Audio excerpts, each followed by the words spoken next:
अपना next topic देखते हैं। नेक्स्ट टॉपिक हमारा क्या है, भारत में औद्योगिक वर्ग संरचना। तो अभी हमने जो कि कृषक सामाजिक संरचना देखा, अब जो कि हम जो कि यहाँ पे भारत में औद्योगिक वर्ग संरचना को देखेंगे कि उद्योगों में किस तरह से जो कि वर्ग संरचना का निर्माण हुआ है, कैसे जो कि उद्योगों में जो कि विभिन्न वर्ग आए हैं। ठीक है तो देखो यहाँ पे कहा जा रहा है आपसे, एस पांडे जी लिखते हैं, भारत में औद्योगिक संरचना का उद्भव अंग्रेजों के आगमन से माना गया है, जब वे व्यापारी बनकर आए और धीरे धीरे जो कि खान मालिक और मिल मालिक के रूप में परिणत हो गए। ठीक है, मतलब कहने का जब अंग्रेज आए थे भारत में व्यापार करने के लिए, तभी से जो कि भारत में औद्योगिक वर्ग का जो कि उदय होना शुरू हो गया है। आज़ादी के बाद आर्थिक विकास ने कृषक सामाजिक संरचना को औद्योगिक सामाजिक संरचना की ओर उन्मुख किया है। मतलब जो कृषक थे, किसान थे, अब वो भी जो कि उद्योगों की ओर बढ़ने लगे। जो आज़ादी स्वतंत्रता के बाद देखोगे ऐसी ऐसी नीतियाँ बनने लगी जो जिससे जो कि जो कृषक सामाजिक मतलब किसानों जो उच्च पूंजीपति वर्ग थे वो जो कि उद्योगों की ओर अग्रसर होने लगे, जहाँ वर्ग स्थिरीकरण के निम्न रूप स्पष्ट रूप से देखे जा सकते हैं। तो औद्योगिक समाज में जो वर्ग स्थिरीकरण थे वो देखो इस आधार पे थे, व्यापारी और उद्योगपति वर्ग थे, ये जो कि समाज में सबसे ऊपर थे। यहाँ पे देखो ये जो पिरामिड वाला मैप है, और उसके नीचे जो कि व्यवसायी वर्ग आते थे, फिर लघु व्यापारी दुकानदार और असंगठित मजदूर आते थे, फिर लास्ट में आपका श्रमिक वर्ग आता था। ठीक है, देखो यहाँ पे बताया जा रहा है कि व्यापारी व उद्योगपति वर्ग के बारे में देखो इन शॉर्ट देखो मैंने यहीं पे बता दिया, वही सब बातें यहाँ पे कही जा रही है कि जिससे स्वतंत्रता पूर्व जो ये विस्तार था भारतीय थे उद्योगपति जो थे, ये देखो ये भी जो कि बागान, सूती वस्त्र और जूट खानों आदि में निवेश करते थे, पर इनका जो कि उद्योग काफ़ी विस्तार नहीं किया। क्यों? क्योंकि अंग्रेजों की जो नीति थी उसके कारण। तो ब्रिटिशर्स उद्योग काफ़ी फला फूला, पर भारतीय उद्योग उतना नहीं फला फूला।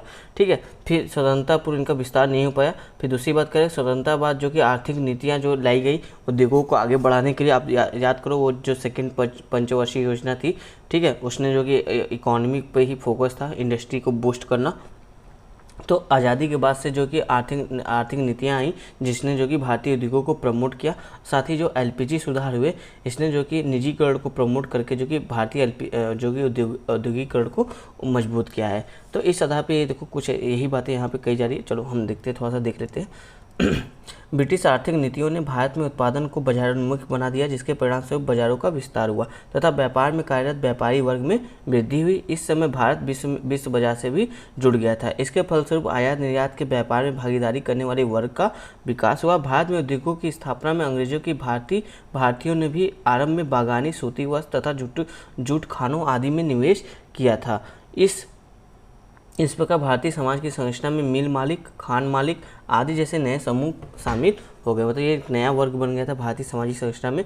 बाद में इन लोगों ने अपनी औद्योगिक गतिविधियों के क्षेत्र का विविधीकरण किया और आर्थिक एवं सामाजिक रूप से भारत के सर्वाधिक सशक्त वर्ग का उदय हुआ। मतलब बाद में जो ये मिल मालिक, खान मालिक थे, इन्होंने जो कि अपने उद्योगों को और डाइवर्स किया, और चीज़ों को उद्योग में लगाया, मतलब और उद्योगों को बढ़ाया। और इस आधार पर ये जो कि देखोगे भारत में जो कि सर्वाधिक सशक्त वर्ग के रूप में इनका उदय हो गया। ब्रिटिश काल में अंग्रेजों की तुलना में औद्योगिक गतिविधियां में भारतीय बहुत पीछे रहे, क्योंकि औपनिवेशिक काल में सरकारी नीतियां इनके अनुकूल नहीं थी। स्वतंत्रता प्राप्ति के साथ ही देश के तीव्र औद्योगिकीकरण पर बल दिया गया। राज्य ने ऐसी आर्थिक और औद्योगिक नीतियां विकसित की जिनमें व्यापारी व औद्योगिक वर्गों को भारत के औद्योगिकीकरण के उत्प्रेरक की भूमिका निभाने वाले वर्ग के रूप में स्वीकार किया गया। कहने का मतलब जब आज़ादी हुआ तो उस समय जो कि हमने औद्योगिकीकरण पर तीव्र काम किया था, और राज्य ने जो कि ऐसी आर्थिक और औद्योगिक नीतियों को बनाया जिसमें जो आपका जो कि व्यापारी वर्ग है या औद्योगिक वर्ग है, उसको जो कि भारत के औद्योगिकरण करने के लिए जो कि उसको अधिक से अधिक जो कि सहायता दी गई, उसको उत्प्रेरक के रूप में काम किया गया उसके साथ। ठीक है, फिर देखो राज्य ने उत्पादन की वृद्धि के लिए इन वर्गों को सक्रिय सहायता भी की थी। सरकार में मिश्रित अर्थव्यवस्था, सार्वजनिक एवं निजी, मिश्रित अर्थव्यवस्था करने का मतलब अर्थात सार्वजनिक एवं निजी यानी सरकारी और निजी दोनों क्षेत्रों को महत्व दिया गया। 1991 के आर्थिक सुधार की प्रक्रिया में कृषि, उद्योग व व्यापार जैसे प्रमुख क्षेत्र निजी क्षेत्र में व्यक्तिगत उद्यम के लिए छोड़ दिए गए। मतलब कि अब 1991 के बाद क्या हुआ, जैसे देखो जो कृषि है, उद्योग है और व्यापार है, इसको जो कि निजी क्षेत्रों के लिए छोड़ दिया गया। इस पर जो कि गवर्नमेंट का जो हस्तक्षेप या लाइसेंस मेथड था वो खत्म कर दिया गया। इस प्रकार की अर्थव्यवस्था के कारण पूंजीपतियों के स्वामित्व वाले तथा उनके द्वारा नियंत्रित उद्योगों की संख्या में असाधारण वृद्धि हुई। फलस्वरूप औद्योगिक पूंजीपति व्यापारी वर्ग का विकास हुआ। अतः स्वतंत्रता प्राप्ति के बाद के काल में व्यापारी एवं वाणिज्यिक वर्ग के आकार व संख्या दोनों में वृद्धि हुई, परंतु आज औद्योगिकरण की प्रवृत्ति चिंताजनक बन गई है। देखो क्यों, औद्योगिक वर्गों में असमानता बढ़ रही है। टाटा, बिरला, अंबानी, मित्तल तथा कुछ अन्य व्यापारिक घरानों के पास संसाधनों, संपत्ति तथा आय का संकेंद्रण बढ़ता जा रहा है। गरीबों जिनके पास आय के न्यूनतम साधन है, उनकी संख्या बढ़ती जा रही है। मतलब अमीर और गरीब का जो औद्योगिकरण हुआ है, नया वर्ग आया है, औद्योगिक वर्ग आया, व्यापारी वर्ग आया, इससे जो कि सामाजिक असमानता जो कि काफ़ी बढ़ गई है। और कुछ ही लोगों के पास जो कि संसाधनों का अधिकतम संसाधन जो कि संकेंद्रित है, उन्हीं के हाथों में निहित है। ठीक है, तो इसका ये जो कि एक दुष्परिणाम भी देखा जा रहा है। जब 1991 में निजीकरण को प्रोत्साहन प्रदान करने वाली आर्थिक नीति चालू हुई, तब से व्यापारिक एवं औद्योगिक वर्ग का एक नया स्वरूप कॉर्पोरेट क्षेत्र के रूप में सामने आया और आज इस क्षेत्र का महत्व अत्यधिक बढ़ गया है। आज यह वर्ग अपनी विशेष पहचान के साथ अपना वर्चस्व बनाए हुए है। कहने का मतलब जो ये आपका व्यापारिक एवं औद्योगिक वर्ग है, ये जो कि आप देखो राजनीति में काफ़ी हस्तक्षेप करता है ना। किसी पार्टी को सपोर्ट करके उसको जो कि राजनीतिक सत्ताधारी भी बना देता है और अपने अनुसार जो कि जो राजनीतिक नीतियां हैं, सामाजिक नीतियां, वो बनाने की कोशिश करता है। तो इनका काफ़ी वर्चस्व जो कि आज देखने को मिलता है। फिर देखो व्यवसायी वर्ग, जो दूसरा वर्ग था हमारा, कौन सा था? व्यवसायी वर्ग था। भारत में ब्रिटिश शासन द्वारा एक नई आर्थिक और राजनीतिक व्यवस्था लागू की गई, जिसके लिए आधुनिक कानून, प्रौद्योगिकी, चिकित्सा, अर्थशास्त्र, प्रशासनिक विज्ञान आदि में प्रशिक्षित भारतीयों की आवश्यकता हुई। देखो जो अंग्रेजों ने जो अपना नई आर्थिक और राजनीतिक नीति लाई थी, उसको संचालित करने के लिए उनको जो कि आधुनिक कानून, प्रौद्योगिकी, चिकित्सा, अर्थशास्त्र, प्रशासनिक विज्ञान आदि में प्रशिक्षित भारतीयों की आवश्यकता हुई। इसके लिए उन्होंने आधुनिक शिक्षण संस्थाओं, कानूनी, वाणिज्य तथा सामान्य शिक्षा देने वाले विद्यालय एवं महाविद्यालयों तथा तकनीकी प्रशिक्षण संस्थानों की स्थापना की। इस प्रकार विस्तृत व्यावसायिक वर्ग अस्तित्व में आया। इस प्रकार की सामाजिक श्रेणियों को आधुनिक उद्योग, कृषि, वाणिज्य, प्रशासन, प्रेस तथा सामाजिक जीवन के अन्य क्षेत्रों से जोड़ा गया। मतलब इन क्षेत्रों के लोग जो कि ये आपका व्यवसायी वर्ग को बनाते हैं, जो उद्योग से जुड़े होते हैं, कृषि से भी जुड़े होते हैं, वाणिज्य व्यापार से भी जुड़े होते हैं, प्रशासन से भी जुड़े होते हैं, प्रेस से भी जुड़े होते हैं आदि, मतलब सामाजिक जीवन के अन्य क्षेत्रों से भी जुड़े होते हैं। तो ये देखो एक बहुत ही बृहद वर्ग है, जिसमें विभिन्न वर्ग के लोग जो कि शामिल है। व्यावसायिक वर्ग के अंतर्गत आधुनिक वकील, चिकित्सक, अध्यापक, आधुनिक वाणिज्यक एवं अन्य उद्योगों में कार्यरत प्रबंधक, यानी जो एमडी होते हैं आपके ऑफिस के एमडी वगैरह, सीईओ वगैरह, वो लोग, अन्य सरकारी प्रशासन तंत्र में कार्यरत अधिकारी, इंजीनियर, तकनीशियन, कृषि वैज्ञानिक, पत्रकार आदि आते हैं।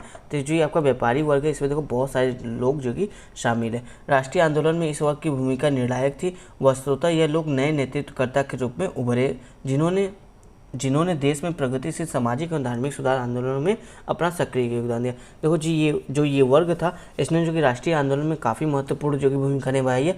इसने जो कि नेतृत्व का काम किया है और इसने जो कि देश में, हमारे जो भारतीय देश है, समाज है, उसमें जो कि सामाजिक धार्मिक सुधार आंदोलनों का नेतृत्व भी किया है। मतलब जो पढ़े लिखे वर्ग था उन्होंने नेतृत्व किया था। इसमें देखो अधिकारी, इंजीनियर, वकील वगैरह सब लोग, जो चिकित्सक है, शिक्षक है, सब लोग आ रहे हैं। तो यही लोगों ने जो कि भारतीय राष्ट्रीय आंदोलन का नेतृत्व भी किया था, इसलिए जो कि इंपॉर्टेंट हो जाते हैं। स्वतंत्रता के बाद भारत में तीव्र औद्योगिकरण एवं शहरीकरण की प्रक्रिया में उद्योगों, व्यापार एवं वाणिज्य, निर्माण, यातायात तथा अन्य कई आर्थिक गतिविधियों के फलस्वरूप बृहद स्तर पर रोजगार के अवसर खुले हैं। इसी के साथ सरकार ने पूरे देश में जटिल प्रशासनिक ढांचे से बनी विशाल संस्थात्मक संरचना का निर्माण किया। इसने बहुत बड़े पैमाने पर योग्यता पर आधारित रोजगार तथा प्रशासनिक अधिकारी, प्रबंधकीय अधिकारी, तकनीकी प्रबंधक, चिकित्सक, वकील, शिक्षक, पत्रकार आदि उत्पन्न किया, जिसके कारण इन व्यावसायिक वर्गों की संख्या का आकार तेजी से बढ़ा है। कहने का मतलब जो आपका स्वतंत्रता के बाद जो कि औद्योगिकरण और शहरीकरण में तेजी से वृद्धि हुई है, इससे देखो उद्योग, व्यापार और यातायात का साधन या फिर निर्माण का कार्य काफ़ी तेज़ी से हुआ है। इससे देखो और जो कि आप सरकारी स्तर पर भी देखो बहुत सारे जो कि संस्थाओं में, जो कि विभिन्न विभागों में प्रशासनिक अधिकारी, प्रबंधकीय अधिकारी और तकनीकी विशेषज्ञ आदि लोगों की आवश्यकता पड़ी है। तो इससे क्या हुआ कि ये जो आपका व्यवसायी वर्ग था, ये जो वर्ग था, इनकी संख्या, यानी जो चिकित्सक, वकील, शिक्षक, पत्रकार और जो आपके लोग आदि लोग थे, इनके जो कि इनकी ज़रूरत पड़ गई, इनकी मांग बढ़ गई कि इन ऐसे लोग जो कि चाहिए हमको। तो व्यावसायिक वर्गों की जो ये वर्ग थे, इनकी संख्या व आकार, इनमें जो कि काफ़ी तेज़ी से वृद्धि हमको देखने को मिला। इनके काम की स्थिति तथा आय, शारीरिक श्रम करने वाले से अधिक अच्छी रही है, परंतु उच्च वर्ग से कम होती है। तो इनकी विशेषता भी बता रही है, इनकी जो कि इनकम कैसी रही है। इनके काम की स्थिति तथा पदोन्नति के अवसरों में भी पर्याप्त अंतर होता है। इस वर्ग के लोगों की जीवन शैली भी भिन्न होती है। ये सभी लोग मिलकर मध्यम वर्ग को विस्तृत कर रहे हैं, मतलब यही लोग जो कि मिलकर जो कि मध्यम वर्ग की ओर अग्रसर करें, मतलब मध्यम वर्ग में अपना योगदान दे रहे हैं। ये लोग जो कि मिलकर मध्यम वर्ग में अपना योगदान दे रहे हैं, मतलब मध्यम वर्ग से जुड़ रहे हैं। फिर देखो जो हमारा तीसरा वर्ग था, कौन सा था? लघु व्यापारी, दुकानदार और असंगठित मजदूर। भारत में आर्थिक विकास के साथ शहरी क्षेत्रों में लघु व्यापारी तथा दुकानदारों के एक और वर्ग का विकास हुआ। ये लोग वस्तुओं और माल के उत्पादकों तथा उपभोक्ताओं के मध्य की कड़ी थे, मतलब जो दुकानदार आपके है, जो फैक्ट्री से माल बनता है वो माल जो कि ग्राहकों तक पहुँचाना, ये इसी के बीच की कड़ी थे ये दुकानदार लोग। ठीक है, माल तथा वस्तुओं के क्रय विक्रय के मध्य लाभ पर जीविकोपार्जन करता था, मतलब ये जो इनको जो प्रॉफिट होता था फैक्ट्री से माल लेकर ग्राहकों को बेचने से, ये इसी प्रॉफिट पर ये अपना जीवन यापन करते थे।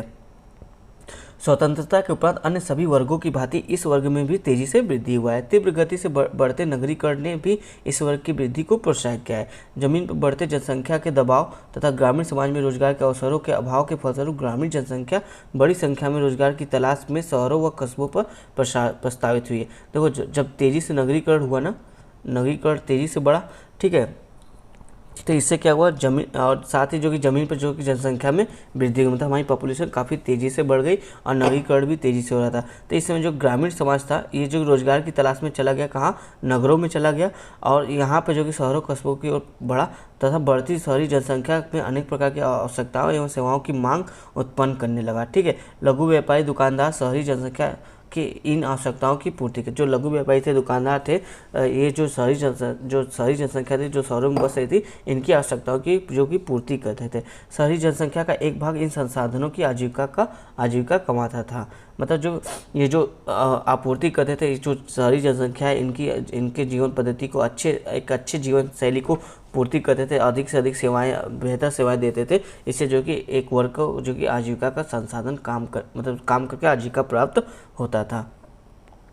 अधिकांश ग्रामीण प्रवासियों में अपेक्षित योग्यताओं के अभाव के कारण उनके लिए संगठित क्षेत्र बंद होता था। मतलब देखो जो गांव से लोग जाएंगे उनके पास तो कोई विशेष कौशल है नहीं, किसी विशेष यहाँ पे जिस तरह का काम की मांग है वैसा तो कौशल है नहीं, क्योंकि इन्होंने बस खेती किया और कुछ खास किया नहीं है, तो इनके पास वो कौशल नहीं है, योग्यता नहीं है। तो इसलिए इनके लिए जो कि जो शहर में संगठित क्षेत्र है जहाँ पे जो कि योग्यता कौशल पे काम मिलता है, ऐसे क्षेत्रों में जो कि इनके रास्ते इनके लिए द्वार बंद हो गए थे। सामान्यतः ये लोग अर्थव्यवस्था के असंगठित क्षेत्र का सहारा लेने लगे, मतलब जो असंगठित क्षेत्र थे उधर ये लोग जाने लगे, ऐसे काम करने लगे जो असंगठित क्षेत्र के काम थे। जैसे देखो लघु स्तरीय उद्योग थे, दस्तकारी या मेहनत का व्यवसाय में काम करना इनका, जैसे वहाँ पे जो कि श्रमिक या फिर एक स्टाफ के रूप में काम करते थे।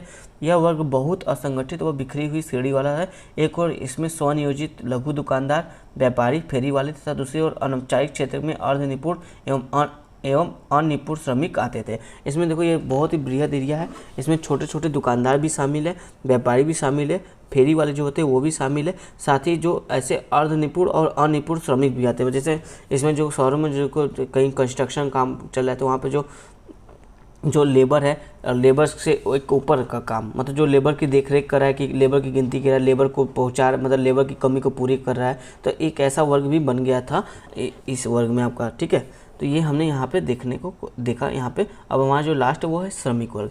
चलो श्रमिक वर्ग के बारे में देखते क्या कहते हैं। भारत में श्रमिक वर्ग का विकास ब्रिटिश भारत में स्थापित उद्योगों, रेल तथा बागानों के सीधा परिणाम माना जा सकता है। देखो जब उद्योग स्थापित हुए, रेल स्थापित हुए, तो श्रमिकों की जरूरत थी जो यहाँ पे जो कि काम करते थे, काम कर सके और उद्योगों को या इनके जो प्रॉफिट है उसको बढ़ा सके। ठीक है, तो श्रमिक वर्ग की यहाँ से सीधा संबंध स्थापित होता है। फिर देखो यहाँ पे कहा जा रहा है आपका कि जैसे जैसे भारत में बागान, कारखाने, उद्योग, यातायात, रेल व अन्य औद्योगिक क्षेत्र विकसित एवं विस्तृत हुए, वैसे वैसे यह वर्ग भी बढ़ता चला गया। भारतीय श्रमिक वर्ग मुख्यतः गरीब किसानों तथा बर्बाद हुए दस्तकारों से बना था। जो दस्तकार जो कि बर्बाद हो गए थे, जैसे हमने पिछले टॉपिक में देखा था, वो जो कि किसमें श्रमिक वर्ग में तब्दील हो गए थे। और जो किसान गरीब थे, मतलब जिनकी भूमि छीन ली गई थी, वो भी जो कि श्रमिक वर्ग में तब्दील हो गए थे। सामान्यतः इनमें से अधिकांश कर्जदार थे, क्योंकि ये अपना तथा अपने परिवार का खर्चा नहीं चला पाते थे। जीवन एवं श्रम की इन कठिन परिस्थितियों के परिणामस्वरूप भारत में श्रमिक संघों का उद्भव हुआ तथा श्रमिक आंदोलनों का भी विकास हुआ। समय समय पर श्रमिक संघों द्वारा हड़तालों व अन्य गतिविधियों में कामगारों की भागीदारी से श्रमिक वर्ग की कार्यदशा तथा वेतन में सुधार भी हुआ है। तो एक तरह से दोनों बात यहाँ पे बताई जा रही है कि इनका एक तो स्थिति काफ़ी निम्न रही है, इनका शोषण भी होता रहा है, और जब जब शोषण होता रहा है तो इन्होंने अपना संघ बना के, श्रमिक संघ बना के हड़ताल भी किया है, अन्य गतिविधि के जरिए जो अपनी परिस्थिति में सुधार भी किया है। स्वतंत्रता प्राप्ति के बाद भारत में श्रमिक वर्ग का आकार बढ़ गया है। ये उद्योगों के विभिन्न भागों व विभिन्न क्षेत्रों में भी फैल गया है, इसलिए यह वर्ग पहले से अधिक विषम हो गया है। इसके अंतर्गत विभिन्न सामाजिक एवं ऐतिहासिक पृष्ठभूमि वाले श्रमिक आते हैं जो विभिन्न प्रकार के उद्योगों में कार्यरत है। फिर देखो, परंतु 1991 की नई आर्थिक इनको सुरक्षा, देखो इनको जो कि स्वतंत्रता के बाद इनको जो कि सुरक्षा भी प्रदान की गई, कुछ नियम कानून बनाए गए श्रमिकों के पक्ष में, परंतु 1991 की नई आर्थिक नीति तथा संरचनात्मक परिवर्तन कार्यक्रम के परिणाम स्वरूप श्रम तथा रोजगार पर से नियंत्रण हटाए जाने के कारण श्रमिक वर्गों के हितों की नुकसान पहुंचा है। मतलब जो अब जो 1991 का जो एलपीजी रिफॉर्म हुआ था उससे जो कि आपका संरचनात्मक परिवर्तन हुआ, जिससे कि श्रम और रोजगार पर से नियंत्रण गवर्नमेंट का हट गया। अब इससे क्या होगा, श्रमिक वर्ग के हितों को नुकसान भी पहुंचा है। अनियमित तथा ठेके पर काम करने वाले श्रमिकों की संख्या बढ़ गई है, बेरोजगारी बढ़ी है तथा श्रमिकों को कम आमदनी वाले कामों को स्वीकार करना पड़ रहा है। इसके अतिरिक्त कंपनियां अपने श्रमिकों की संख्या कम कर रही है, मशीनों को मजदूरों की जगह पर लाया जा रहा है तथा इस तरह से देखोगे कई विभागों को बंद भी कर दिया गया, जिससे इनमें जो कि बेरोजगारी बढ़ रही है। फिर आगे देखो क्या कहते हैं, आगे लिखा है, नई आर्थिक एवं औद्योगिक नीतियों से श्रमिकों में असुरक्षा की भावना पैदा हुई है, जिससे श्रमिक संघों के कार्यों पर बहुत बुरा असर हुआ है। बीमार उद्योगों को बंद होने तथा बदलते हुए माहौल के कारण श्रम संगठनों का प्रभाव न्यूनतम स्तर पर पहुंचा है। मतलब जो ये श्रम संगठन थे इनका भी प्रभाव कम हो गया, क्योंकि जो बीमार आपके उद्योग थे वो काफ़ी ज़्यादा बंद हो गए हैं।